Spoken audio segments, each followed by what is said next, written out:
All right, Kathys, we're here. It is Thanksgiving week, Black Friday. I know a lot of people, a lot of Kathys out there working retail, working e-commerce. It is a big, big week for the entire industry.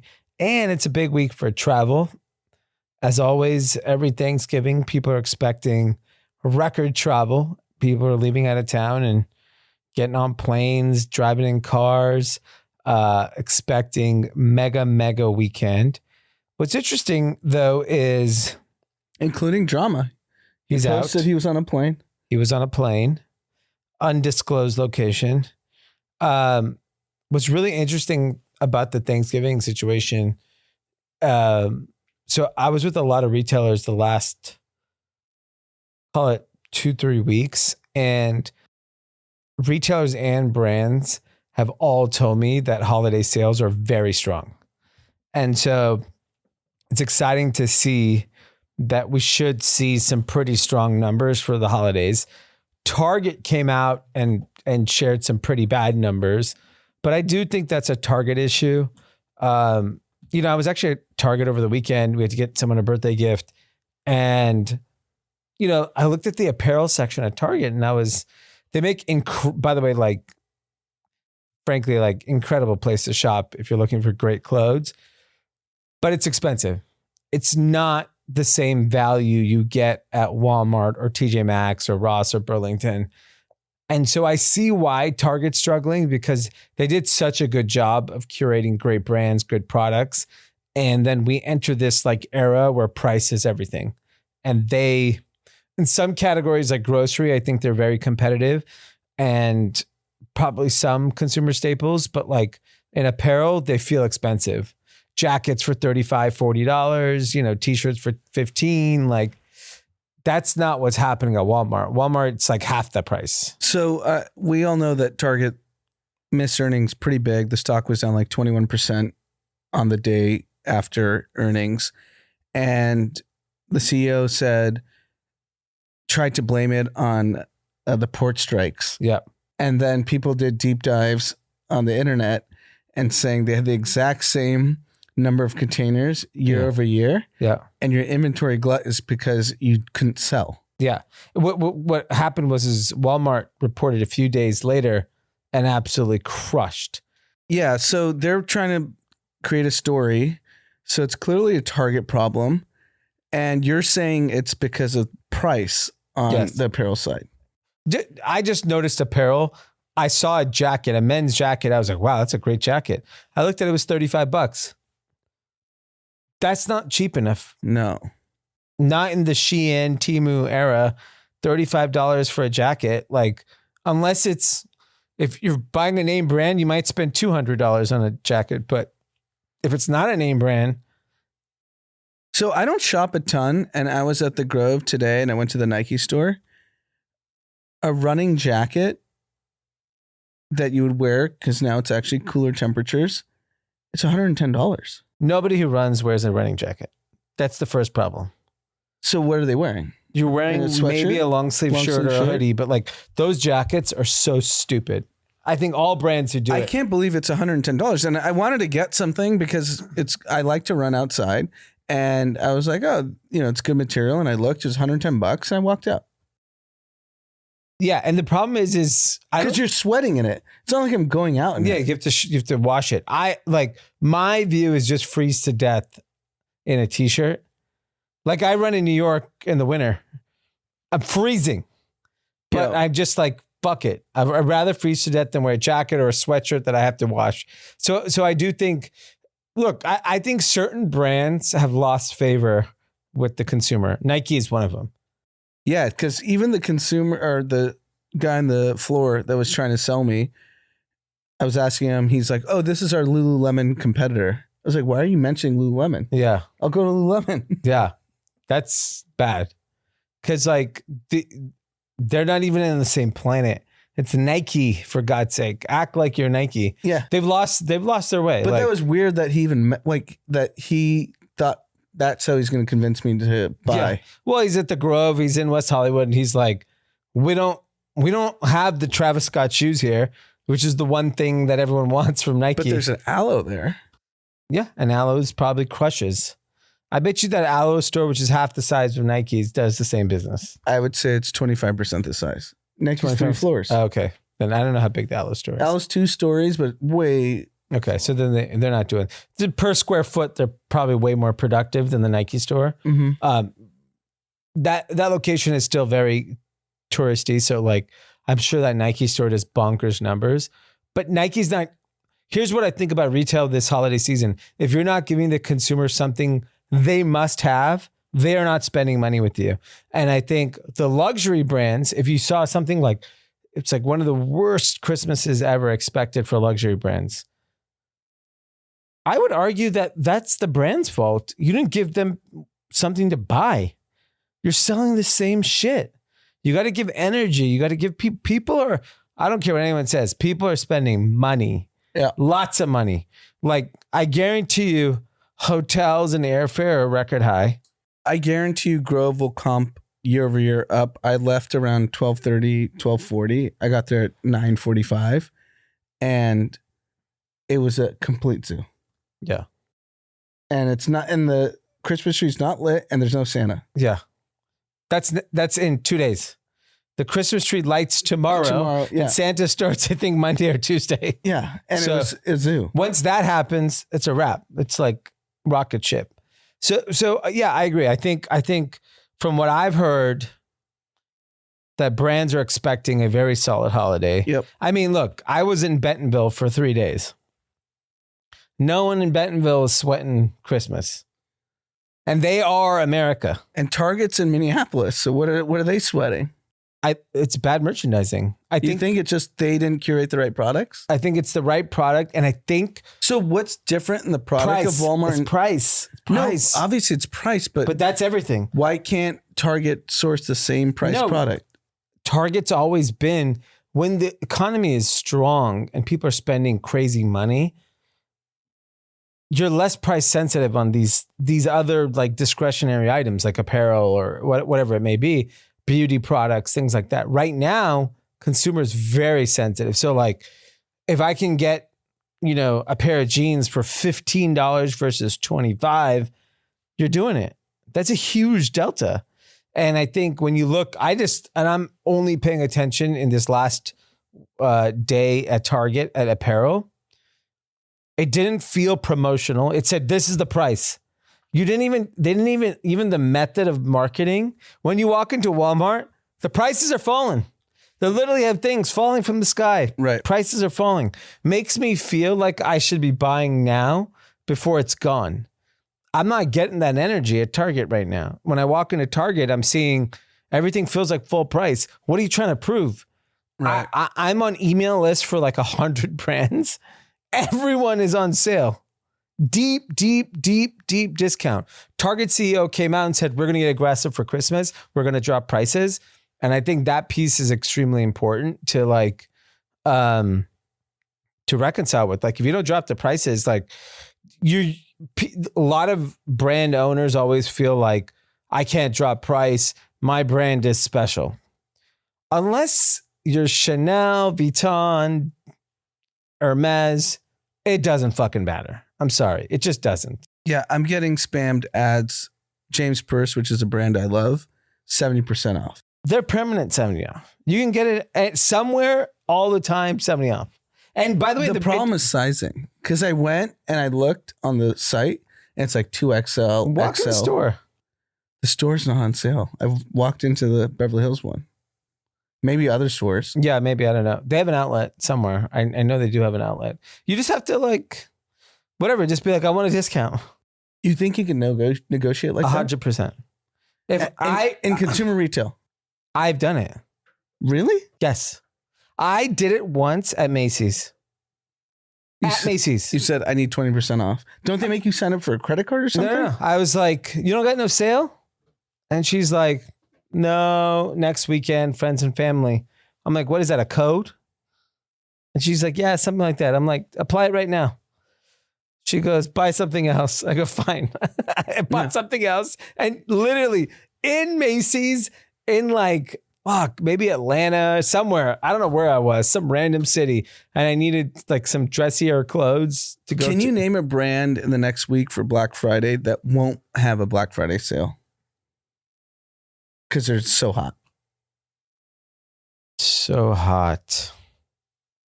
Because some are, right? Yeah. But even the hottest brands are still running a sale. I mean, like, what is Hermes doing for Black Friday? Nothing. Nothing. Is Spitting Aloe? in your face. Aloe, yeah. Aloe launched their Black Friday sale 3 weeks ago. Right.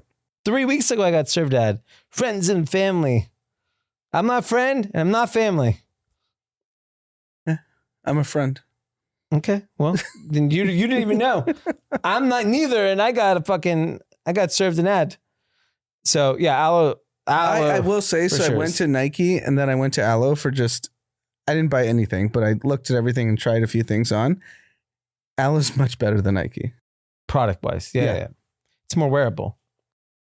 And you don't even feel like you need to wear it to work out. You could just wear it. It's casual lifestyle. Yeah. The problem is Nike is like in a time warp from an aesthetic style.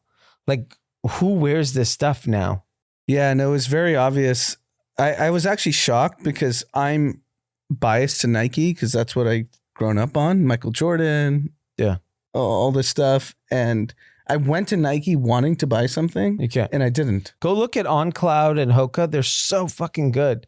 Like I literally want like half the store when I walk into those brands. Yeah. Like I literally was like, damn, I want this stuff. I don't feel that about Nike. The only Nike thing that I ever see, I was like, oh, I would wear some Travis Scotts, and I have some of that stuff, but like, I even think how they merchandise a store is bad. Yeah. You walk in and it's not the stuff you actually want to buy. So they make you go up to the second floor. That's the opposite what you're supposed to do. Yeah. The first floor is like, if you go to any high-end store, women's is first floor. Yeah. Because that's who's buying. If I was Nike, I'd have women's and kids first floor.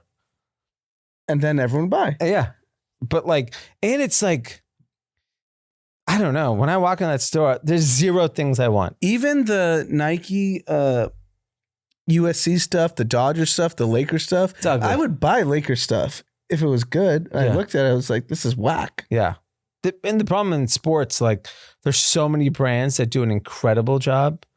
It's really, really tough. And like, look, I think the new CEO coming in is actually going to fix the brand. I'm actually very bullish on the future of Nike.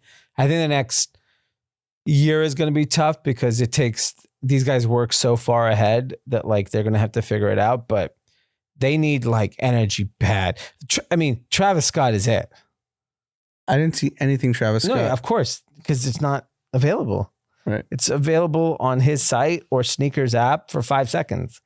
So like, that is it. Like, that is the energy of the brand is Travis Scott. And it doesn't exist for average people. Like, average person does not get to buy anything Travis Scott. And the number of people I've seen since the Dodgers World Series that I'm wearing a Dodgers hat right now. Shout out to Shane. Yeah. And I looked at the Dodgers merchandise. Yeah. It sucked. Yeah. They've lost their way. And like, by the way, there's a lot of brands like the Gap came out. Fucking crushed revenue, crushed earnings. The Gap came and fixed their business and is booming. What do you think they fixed? The merchandising. It's product. At the end of like Abercrombie did. Abercrombie nailed product. Gap nailed product and collaborations. They did Mad Happy. They did Doen. They did, Palace. They've done Yeezy. They've done like things to get people back in their stores. And, like if you look at Nike, their athletic brand, who do they have? They got Patty? No. And John Morant, I think, is on like a hiatus. They have Kyrie, who they don't. No, Kyrie's Anta. Yeah, Kyrie's Anta. And by the way, that shoe's popping. Kyrie's a big star. Yeah. I'm just saying, like, they don't have. They have LeBron. That's it. They have LeBron. And they I don't know if you saw NBA ratings for the first quarter of the season is really bad. I have seen that. And people have said that NBA ratings are like down 25% or something. No, it's not that bad, but it's definitely down year over year. But if you compound that over the last 5 years, it's really bad. Year over year. There's no excuse for any sport to be down. And this is what begs the question for me. and I have mentioned this a million times, why are the advertisers paying so much for these rights? No one's watching. It's the NFL. Yeah, but that's rigged. Doesn't matter. The advertisers will pay. Doesn't matter. It's a package. You want the NFL? You got to buy our shitty NBA ads. That's what they do. It's completely different. Doesn't matter. No, it's not the same networks. No, it's NBA, NBC, it's fucking ABC. It's like the same. So you're saying you think because the NFL is the gold mine, you have to buy a shitty Hornets game? That's how it works. That's how everything in life works. You want to go to this game, you got to buy these shitty games. That's it. It's fine. Yeah, I mean, why do you have to buy season tickets? We all want to go to the same 6 games. No, because I've had this conversation with many people that you have to believe that every league franchises have top ticked except for the NFL. Like the NFL is going to go up. I disagree. I think Major League Baseball is having a mega moment. MLS will be fine. I think MLS is fine. I think WNBA is fine. I think hockey could be fine. I think NFL. I literally think it's an NBA problem, and it's very simple what the problem is, in my opinion. What's that? I actually think it's a LeBron problem. That he's the only person? Yeah, I think as much as he's my favorite player, he is holding the league back from evolving. So he's going to be done in a year. Okay. Yeah. And he's carried the league for 20 years. Yeah. And so is Steph. And he's a very polarizing figure. So put it like this. The people that voted for Trump, they ain't watching the NBA. They think it's too political. They don't like, I don't know if you saw this week. I was actually texting our friend Anthony about it. Stephen A. Smith lost it on LeBron because of the post. He posted a Rich Kleiman post about how negative that. I watched this. I actually watched it live. Yeah, I was watching it live. I was on the treadmill and I saw it and I was like, I've never seen ESPN go so hard on LeBron, and especially Stephen A. Stephen A. basically said, shut up and dribble to LeBron. Like, you're here to play basketball and entertain. Why are you always talking about everything? And I think... So I watched the whole clip and I watched it live, and then I've seen all the clips. What Stephen A. was saying was, and he criticized both Kevin Durant, Rich Kleiman, and LeBron. I'm not allowed to talk about basketball? Yeah. He's like, I don't care what you guys do in your personal lives. I know, but that's my point, is those guys are holding the league back. And that's what his point was. All these NBA players now have podcasts and they talk, but all they want to do is criticize the media. Yeah. And they feel soft. That's the problem. They feel soft. And I think you know what if you want to, like, the elephant in the room is these guys have made too much money that they can say whatever they want. Yeah, that's fine. But I'm just telling you, they're the problem for the league. I agree. So once they're gone and it's like... No, but it's not, because then you have Joel Embiid, who doesn't want to play basketball. That's fine. Then he has $250 million. Then you have Paul George, doesn't want to play basketball. You have Kawhi Leonard. He's missed 18 games. We're 3 months into the season. Yeah, so I think that will change. That part of the league will fix itself out. How? Because it's capitalism. You just won't pay these people. As soon as the team stops making money, they'll change the rules. No, we're not going to pay. You think these are the smartest people in the world? They ain't going to fucking lose money. So I think the problem with sports, particularly, like, the league has always been bigger than the athletes. In all the other sports, in the NBA, the players got bigger than the league. Yeah. That will change. And so I think the real dynamic is in the NFL, outside of, the Rodgers and Brady's. Obviously Brady's retired, but they're the ones who always can get the big contracts. The rest of the people, you have to play and you have to perform, because you get injured, you're out. You're going to get cut. Yeah. Like Daniel Jones, quarterback New York Giants, the biggest franchise. Yeah, and they just cut him. Yeah. And Saquon Barkley, he balled out tonight, but they gave him for nothing. Yeah. And the NFL is Game of Thrones. Yeah. The NBA is like, we don't care. Everyone gets their money. Yeah. So I think that'll change. It'll happen. It'll just be capitalism. It's going to change. And it's going to make, I actually think in 5-10 years. The NBA's biggest problem is there's no American new stars. No, I don't think that's the problem. I don't think you realize you're not around people. people hate What do you LeBron mean James. I'm not around people. Do you know people hate LeBron? I know many people who do. And they hate him for political reasons. They do not want to hear his opinion. That is a problem for the league. Not a problem for him. It is a problem for the league. And so from a sports standpoint, they have to deal with that. People literally, I know so many adults that do not watch it because of him. Literally because of him. And so that is a problem. They're robbing themselves of great. I agree. I'll watch. I mean, I love him. He's my favorite athlete ever. But like, I'm just telling you, like, I'm not blind to the fact that he is the problem. That's tough for the league because he does bring a lot of energy to the league. But the fact that the ratings are so low and he's playing well. But you were in Detroit, which is a red state. And the stadium was not full. But they all scream for Bronny. Yeah, of course. Of course, those are basketball fans. But every seat was not full. Can you imagine? In Detroit, Lakers are in town. I literally looked at the people I was with. I'm like, do you notice this? But Detroit's different. They don't sell out. The Lions games are fucking sold out. Every game. They're hot. Pistons are one of the worst teams. I'm telling you, this is why Democrats lost, because they just don't accept this is reality. He is a polarizing figure. I'm the biggest fan of LeBron since he was 17 years old, but he's a polarizing figure. It's okay. It's fine. It doesn't matter to him. It affects the league. That's the problem. But he also carried the league. Yeah. And now unfortunately it's time to pass the torch. It's time to move on. Who's he passing it to? Not him. How about that? Well, Shams reported, the ESPN insider who knows everything, that next year's as likely as last year.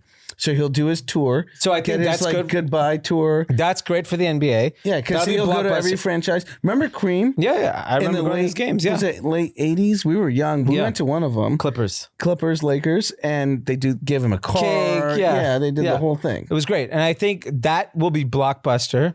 And then I think the league just has to clamp down. You don't play, you're out of here. That's the problem. They don't play. Yeah. Because I have a running joke with Anthony and our friend Jordy. We have an NBA chat, and we just tweet like, he's not playing again. He's not playing again. So once they change that rule and make it impossible for you to not make money, because what part of life can you get paid that kind of money and not work? Nothing. Zero.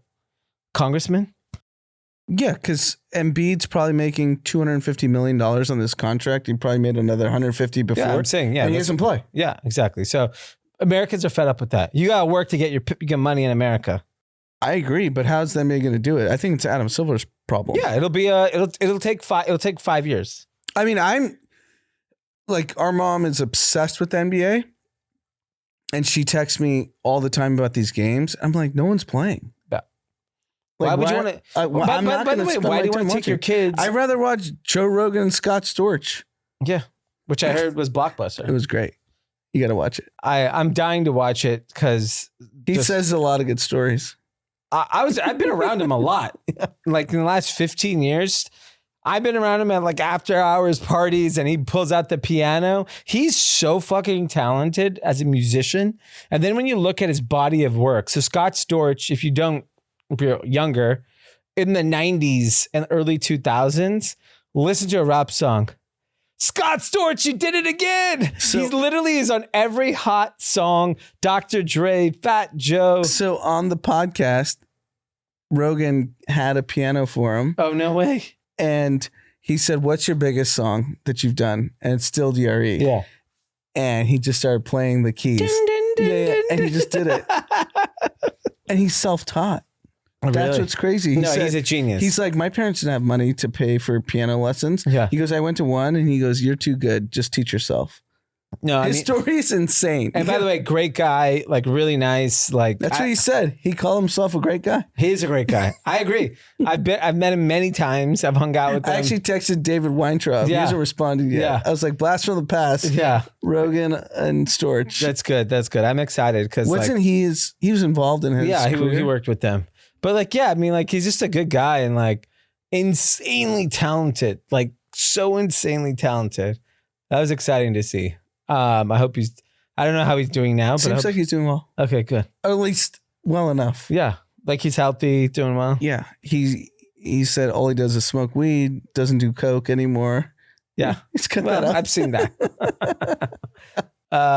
That's good, man. I'm happy for Scott Storch. I still have 20 minutes left, but however long the episode is, it's really good. Yeah, like if you followed rap in the last 20 years, yeah, it's a great episode. it's so good. And like, you just don't realize, like, music is one of those industries where like there's a lot of unsung heroes because we only see the artist. Yeah. Like, I don't even think, and R.I.P. Quincy Jones, who just recently passed. There's the great documentary on Quincy Jones that came out a few years ago. And when you look at Quincy Jones and his body of work, you're like, oh my God, everything you listen to that you love was produced by Quincy Jones. And depending on the type of music and the era of music you grew up in, there's all these like kind of back figures that are like beloved that like don't get appreciated. So I'm glad Quincy Jones got his documentary that'll live on forever. I'm glad Scott Storch got Joe Rogan.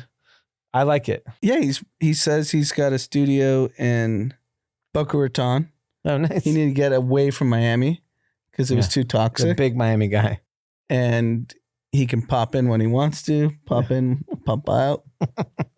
And it seems like he's doing well, to be honest. Oh, that's awesome. I'm glad to hear. He's a great guy. So what did you wanted to talk about the podcast? So thanks for everyone who shared the podcast that we recorded on Monday with Amanda, my wife, Kate and Colleen on epilepsy awareness. We got great feedback. I actually got connected with moms from the podcast that are going through the same thing, that wanted to just kind of talk about the journeys and how to navigate everything. So the episode was so important. Even if like one family reached out, it's great. And multiple families reached out. Great. And, this is like our life goal, to just help people in this space. We are fortunate to be able to navigate it as best as we can and hope we get the best outcome. But a lot of families can't, and we're willing to help anyone. So anyone in the epilepsy community that has kids, reach out. I'm happy to help. That's awesome. It's good to hear. And, listen to the pod and share it with a family member or friend that might be going through it. Yeah, you'd be shocked the number of people that have epilepsy, right? 1 in 26 actually have a diagnosed epilepsy diagnosis. 1 in 10 will have a seizure. That's not an insignificant number. Yeah, that's a big number. That's good. I'm glad you guys did it. Glad people connected with it. And it'll be great to see all the people that you guys connect with in the coming weeks. No, it's great. No, it's really good. All right. So I want to talk about really big news. What's that? Jersey Mike just sold for $8 billion. Yeah. So Blackstone took a majority stake for $8 billion. The founder started it at 17 with a single sandwich shop. Yep. And grew it. He went through some struggles in 91, it sounds like, and then created the franchise model. Our good friend has 25 Jersey Mikes. 25? Oh, fuck. He's rich. I didn't get 25. Don't you see his Instagram? You see how big the pool that his kids are swimming in? Yeah, but I thought he had like 5. I know 25. 25 is insane. All right. Well, congrats. I'm literally getting messages. Sorry. I'm getting messages right now. Like, congrats, bro. I didn't know. I wonder if you got a piece of that $8 billion. Yeah. So the question I had to him, that typically when private equity firms take over restaurants, this is the playbook. They cheapen the ingredients, they increase gross margin, extract profit, and the food's less quality. Okay. So like if you went to P.F. Chang's today versus 20 years ago, P.F. Chang's 20 years ago was amazing. P.F. Chang's now sucks. I don't even know if it exists. but whenever it did exist after private equity took over. Yeah. And his comment was he thinks they're going to invest in technology and help the big franchisors, which is him. Yeah. And basically help them grow and weed out the one-off, two-off Jersey Mike's franchisees. So he's bullish on it. I guess we bleeped out his name, so it's fine. He thinks it's a net positive. I think it's a net positive too. I'm not worried about the ingredient issue. Because that's what they pride themselves on. Like Jersey Mike's versus Subway, there's no question. Jersey Mike's is a better sandwich than Subway. Yeah, and I think like given, a lot of these, I don't know how much of Subway was corporate owned versus franchise, but I think the fact that like it is franchised, and if you listen to your franchise, I think you will be pleasantly surprised on how important the franchises take the quality of the food. And I know in some cases they have absolutely no control, but I don't know. Jersey Mike's great. Jimmy John's great. I love both. I'm a big fan of both sandwiches. And it's interesting like that it got sold for this much because Subway's just going through the other opposite, which is just like struggling and not relevant. And, you can make the argument that the idea of like just a sandwich is a tough business in this market when there's so much variety of what you can eat between fast food restaurants and fast casual. And I mean, Sweet Green's on absolute tear. Their business on fire. And so it's pretty cool that they found like, hey, just make a really great product and, the consumer will come. And it's even surprising they got bought for $8 billion because I don't know how much is corporate owned. They're franchised at the end of the day. I think there's 3,000 locations, so I think the majority is franchisees. Yeah, so like $8 billion, you're paying a crazy premium on some sort of royalty. Then I gotta look into it further. But I was like shocked to see the price tag for a franchise business. Yeah, even if you think about where we are across the street, pretty much every business went out of business that was F&B. Yep. And Jersey Mike's was fine through COVID. The funny thing is his name's not Mike. What's his name? Peter. So he bought Mike's sub as a 17-year-old with $125,000 loan. His football coach. From his football coach. Yep. What kind of football team is this? Was this Friday Night Lights? What football coach got $125,000? It's like a modern day football coach. Yeah. It's unbelievable. So, this is great. Great story. Congrats to everyone involved. Huge. All right, moving on. What other big retail news is Olive and June, a nail business, got bought. $240 million, bought by Helen of Troy, which is a portfolio company that owns brands like Hydro Flask. They own Dry Bar, Osprey, Vicks, Oxo. These are all very, very popular, successful brands. And Olive and June, which opened its first nail salon in Beverly Hills in 2013. It's a relatively new business. Yeah. CEO is Sarah Gibson Tuttle and got an exit. Everyone says consumer is dead. Olive and June got $240 million. And Blackstone bought Jersey Mike's. With consumers here. Consumers here. That's why I'm like pretty optimistic. So I was talking to a lot of people about like the tariffs. Everyone is obviously 100% it's happening at this point. And the majority of people feel pretty optimistic. They're not worried about it. So Ken Griffin from Citadel, who I would assume leans right. Yeah. He is really worried about the tariffs. He's not.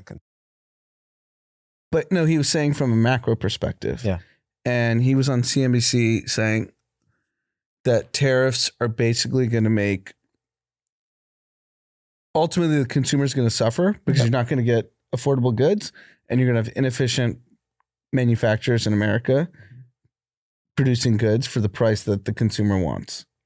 And he said in long term, that's going to diminish innovation. Yep.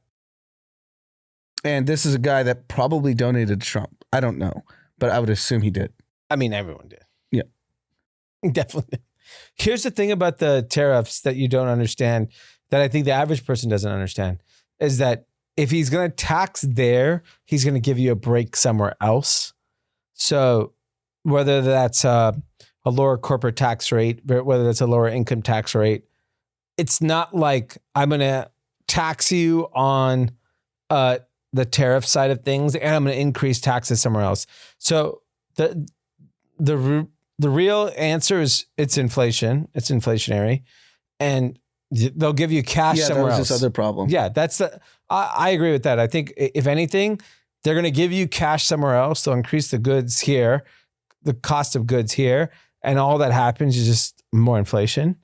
That's what I really think at the end of the day happens. I actually don't think it hurts business as bad, unless in certain categories, like I've heard they'll tax like 60%. Because I know even Biden put 100% EV tax on Chinese EVs.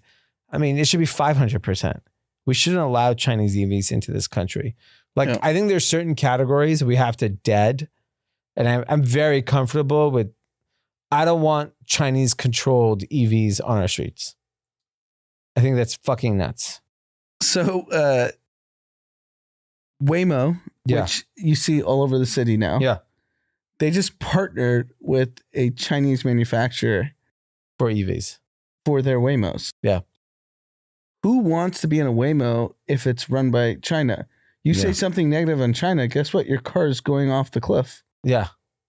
They're just like, hey, where are you going? I'm going to dinner. Bye. Gone. I mean, who would trust that? Yeah. They're fucked. Waymo's toast. I think that's the dumbest thing you could possibly do. That has to be American.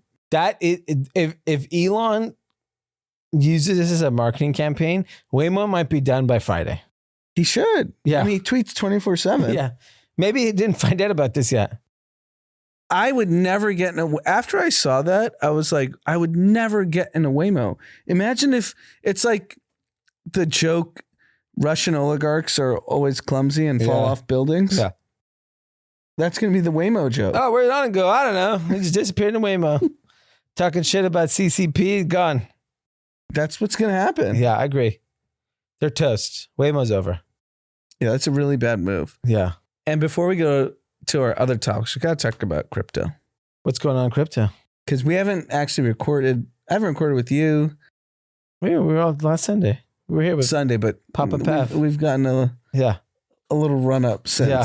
So November 5th, I just looked it up. Bitcoin was at like 66K. What do you think they caused that run up? And now it's about to be 100K. Why do you think it's at 100K? It's one reason only. So you're talking about like a 33% return in 2 weeks. And obviously the Trump administration is very pro-crypto. Yeah. Hiring pro-crypto. Treasury Secretary is pro-crypto. Head of Commerce is pro-crypto. Everyone's pro-crypto. Elon's pro-crypto. Elon's pro-crypto. JD Vance pro-crypto. I honestly think JD Vance got screwed because of Elon. Why? In terms of prominence. I think that's good. I think you don't politically, you want to be silent if I'm him.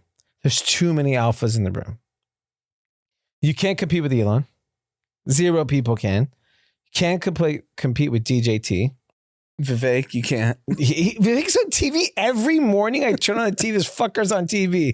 Dojecast, this, that. He's on TV all day. He's clearly been given the green light from the dawn and said, yo.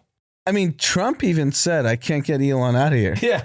He said that in one of those speeches. Yeah. So I think like JD Vance should go in a cave, shut the fuck up. Like, do the sleepy game. We haven't heard anything from him. No, yeah. He shouldn't say a word for 3 years. 3 years. hope the economy does not fall off a cliff, and then you could become president. So a lot of people have asked me about crypto in the last couple weeks, people that are in it, people that aren't in it, and they would just want to understand what everyone's thinking. And I think I have a pretty good handle on what's going on. So right now, crypto, whatever, I think it's 97, 98K or something around that. Bitcoin, sorry. I mean, like Doge is up Doge is up 42 cents. Oh my God. I think Doge is up like 300%. Yeah, no, obviously because he named the thing Doge. So yeah, Bitcoin's hovering around 98. It'll be 100K any day now. It flirted with it last week. So the thing people have to realize that haven't been in this industry for a long time.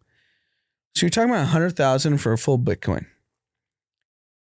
You've already priced out 99.99% of the world to own a full Bitcoin if you didn't own it already. Yeah. Then you think about it, 4 million coins are lost. Like they're in the ocean. The hard drives. Yeah. You can't get access to the keys. That's 4 million coins. Then MicroStrategy owns a shitload. He knows someone that passed that probably has a 7-figure Bitcoin position. 20 coins. And wasn't in the will. It's gone.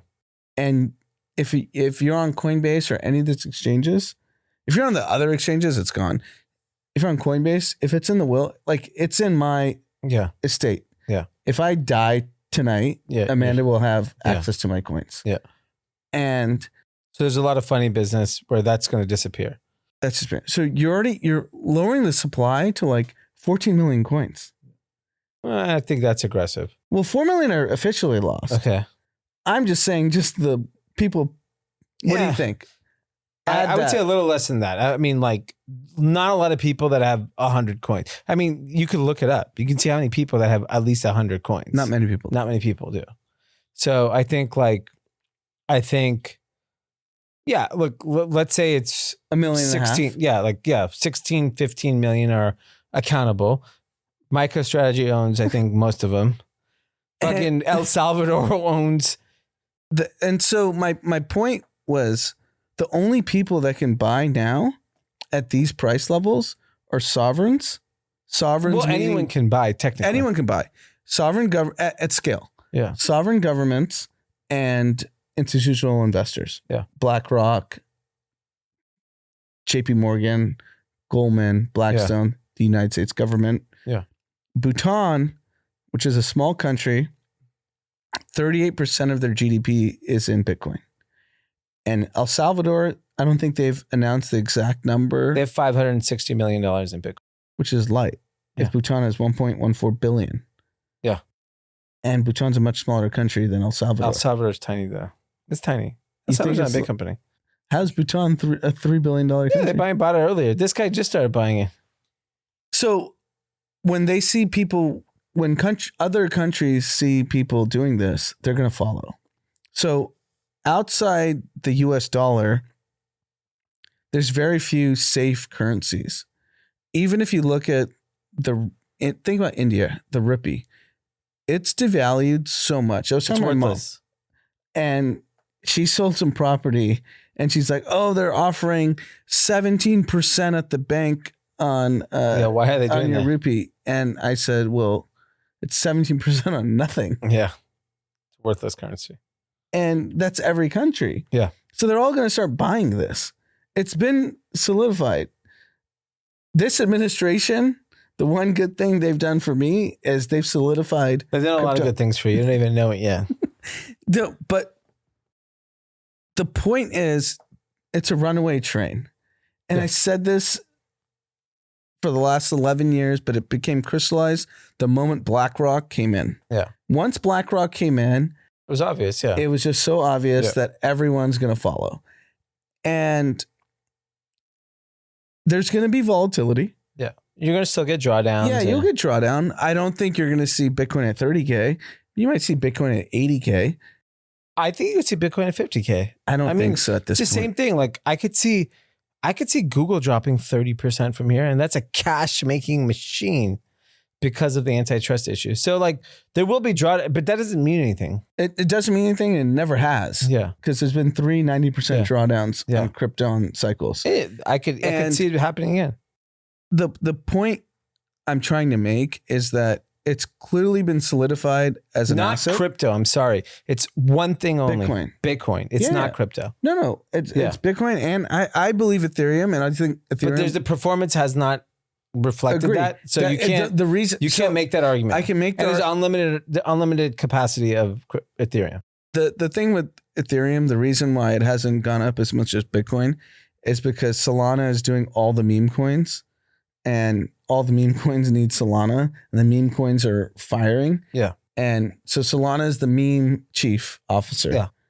Which so they is haven't very found valuable. their cultural relevance. But even Solana and Ethereum, the finite amount of Bitcoin and the history of Bitcoin gives it the best chance long term. It's the safest, no question. Yeah, exactly. It's no question the safest. Yeah. It's going nowhere. Yeah. And the thing is like, I actually think there'll be other cryptocurrencies that you could make way more money in, but like it's too risky. Because you could lose it all in 5 seconds. You could lose it all, and then you're on MetaMask and you get swiped. Yeah. Because the safe place to buy crypto is Coinbase, which has really... I would say an ETF is fine too. ETF's fine, great. Yeah. No, and by the way, Robinhood's fine too, because you don't actually own the fucking great. coins. You don't own the coins. Those are great. Yeah. No question. Yeah. But to get the memes, the outsized returns, 1,000, 2,000x, you have to be on these shitty exchanges buying where you can get hacked on MetaMask, and you can get hacked. Yeah. And you'll think you're worth a lot of money. And then the last thing I wanted to say was gold is a $17.2 trillion asset class. Bitcoin right now is probably 1.8, debating on the price. But in that realm, everyone has already accepted it's a new gold. So you can price that in. And then I've seen a lot of pretty smart people say it's silly to think it's just gold. It's like silly to think Uber's just taxi. And the point, how you extrapolate that to crypto people, is anyone with this phone, which is, 5 billion people, can buy $5 of Bitcoin. Yeah. And they could buy $10. You could buy $5 of gold too. You could buy a gold ETF and have exposure to gold. But now younger people would rather own Bitcoin than gold. Yeah. The one thing, and I have no idea if people, I think institutions are going to pile into Bitcoin. Does a young person want to own $100 of Bitcoin? No, they want a meme coin. Yeah, because they want WIF. Yeah, they want Pepe. Yeah, they want. There's Sneaky Cat is a big one. It's Lumen. Yeah, there's a lot of good, but yeah, I've seen a lot of good stuff. Good. The memes are great. I bought 3 meme coins in a really small amount just so I pay attention. $100. $1,000. Give me the real number. Don't be a pussy. I can't. I don't want to talk. $50. 10,000. Give me a number. Why are you such a pussy? Because do you talk about your finances? I'll tell you for what I bought. What do you want me to know? I own 1.5 Bitcoin. It's nice. Yeah, it's nice. When are you selling? Soon.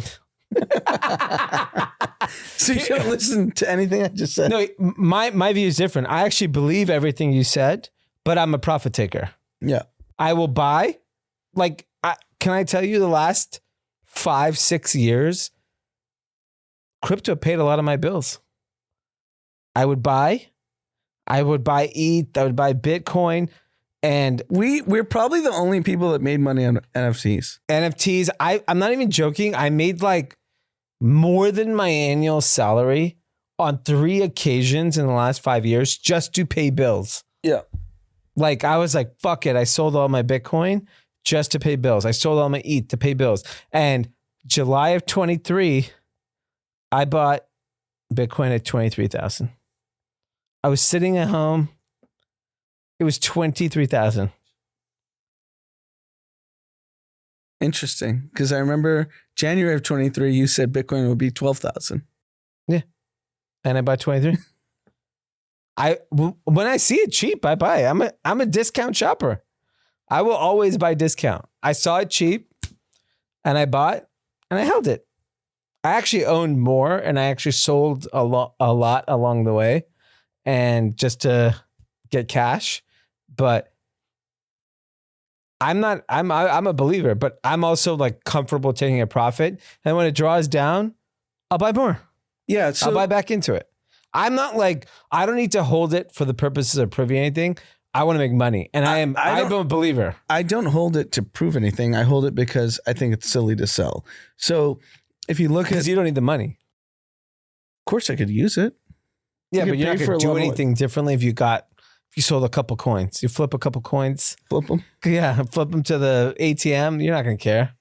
But I will say, if you look at any chart, the supply and demand has inverted, meaning there's excess demand and a lot less supply. Well, there's finite, which I like. That's the best thing about it. Meaning that people don't want to sell at this rate. No. Even me, who's a usual seller, I would have been gone. You want my next Bitcoin prediction before a prediction? Sure. 250K by June.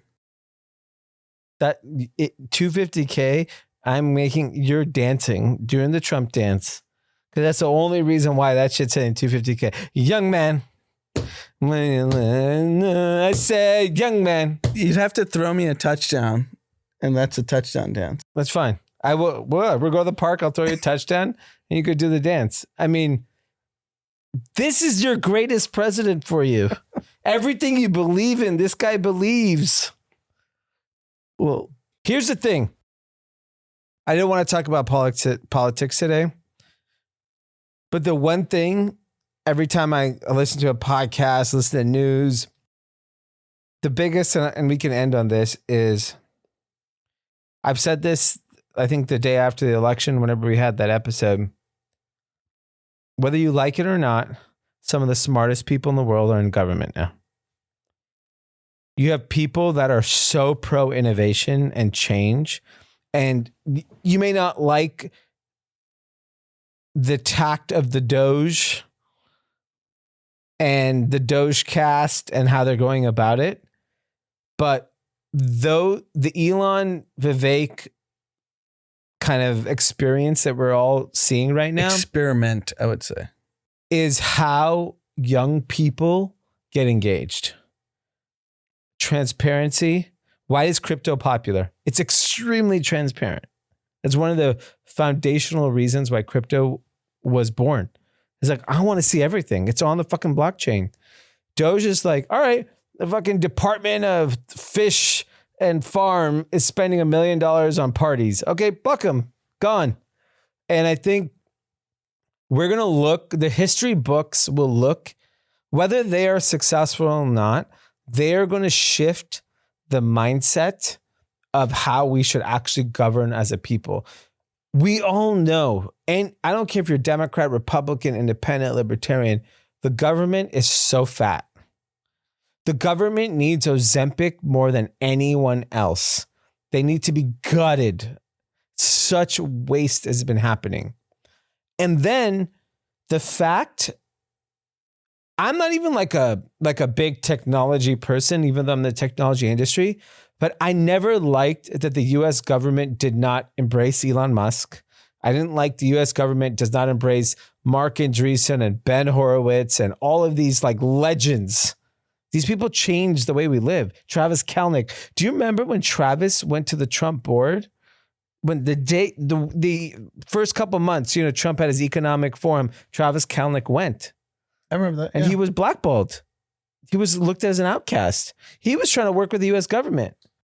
Yeah, now everyone knows you have to work with whoever's in power if you're a business person. Yes, but you don't have a choice. But I think the problem is that if you didn't align with some social beliefs, you weren't allowed to align yourself. And like what happens is then the most innovative, the Palmer Luckies, the Elon Musk, you forget what they actually believe, but they're brilliant.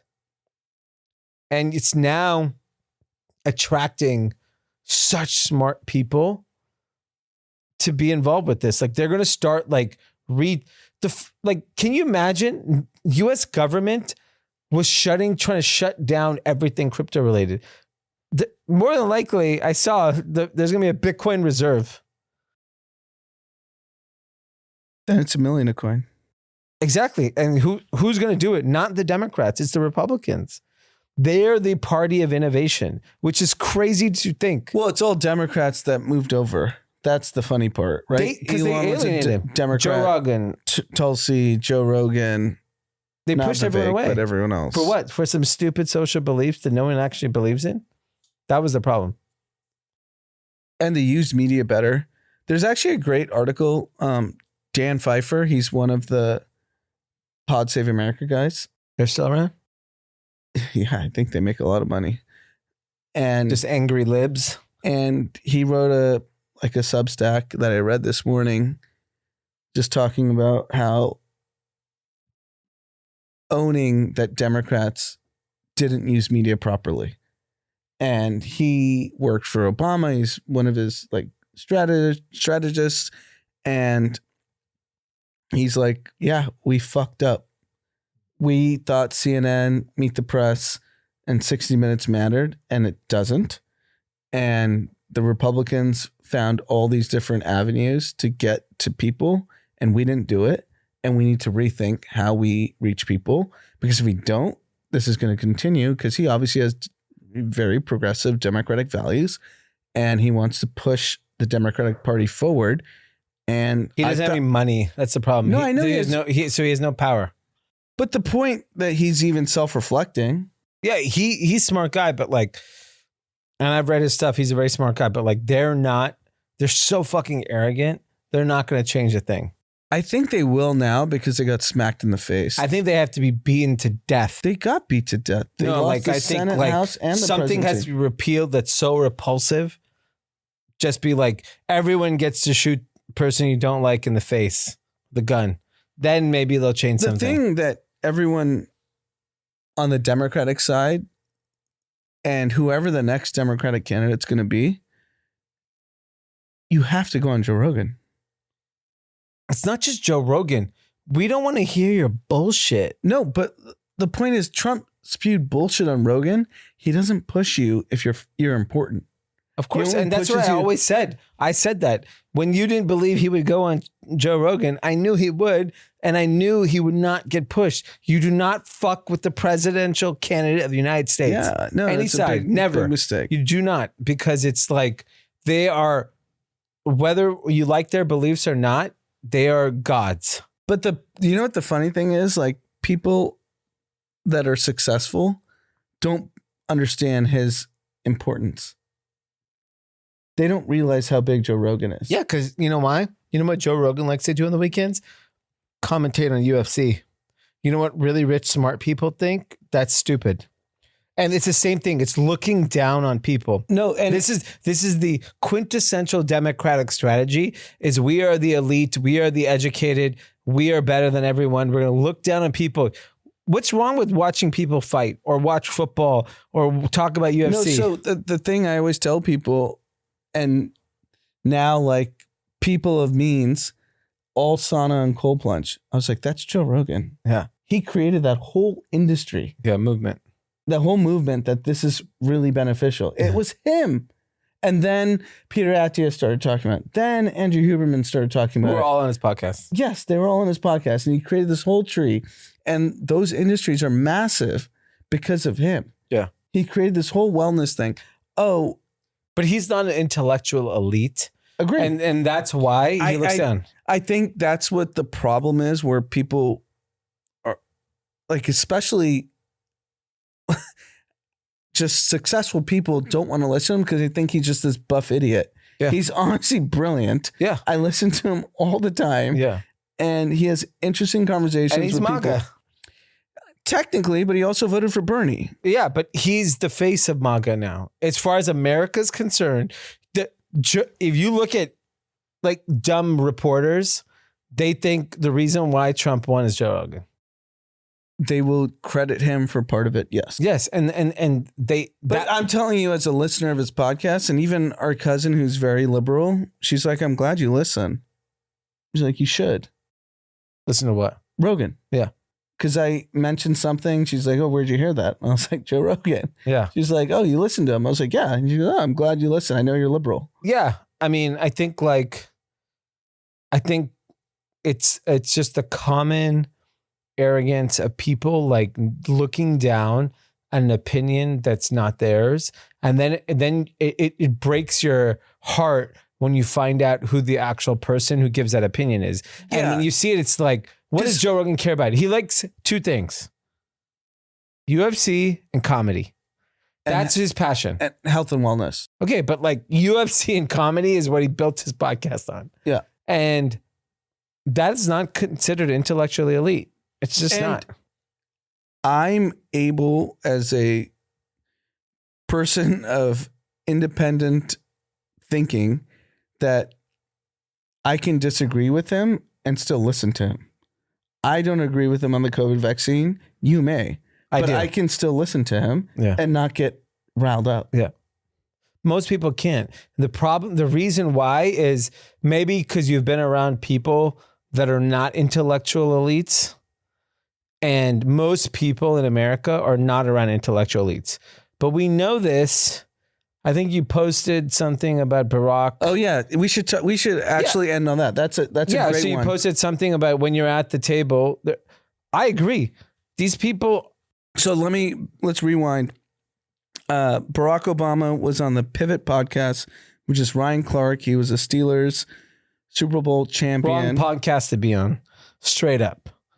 No one gives a fuck about that podcast. It doesn't matter. I'm talking about the clip. Yeah.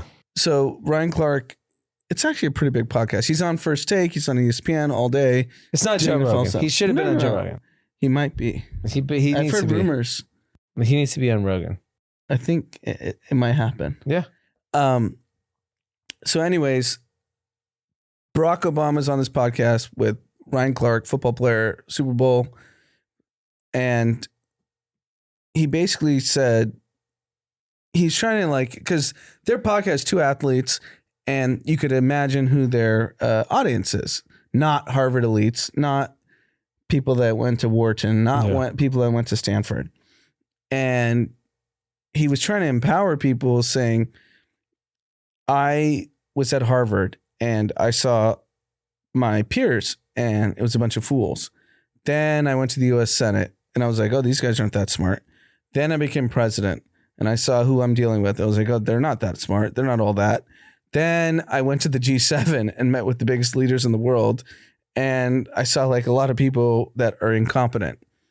And his point was, don't get intimidated by people with fancy titles, and just believe if you actually do the work yourself, you can be at the table and not be intimidated. And I'll take this back to me personally, that I've mentioned this before years ago on the podcast. When I went to Wall Street as a junior intern in investment banking, I was at USC. USC is an elite school now. It wasn't 20 years ago when we went. And everyone was from Harvard, Stanford, Wharton, Yale, Princeton, you name your brand name school. And I was kind of like the outcast. And actually my roommate in training was from University of Colorado, who's now fucking killer at Founders Fund. And we both were like, oh man, we're don't belong in this environment. Yeah. And then we went to training and we all did the tests and stuff after they put you through all these testing, and we scored very well. And we're like, oh, these kids aren't that smart. Why are we intimidated by them? Then we both went to investment banking the first year and we both were top tier and we outperformed everyone. And it's so easy to get intimidated. And then the second time this happened to me was when I started venture investing. When me and Anthony went up to Silicon Valley, we were kind of looked at like clowns. They're like, who are these LA guys? Nas, rapper. What the fuck are you guys doing here? And then we started meeting people. We're like, we're just as smart as these guys. We can do this. And we did it. And that's what happened in politics. Donald Trump came around. Everyone said he's an idiot.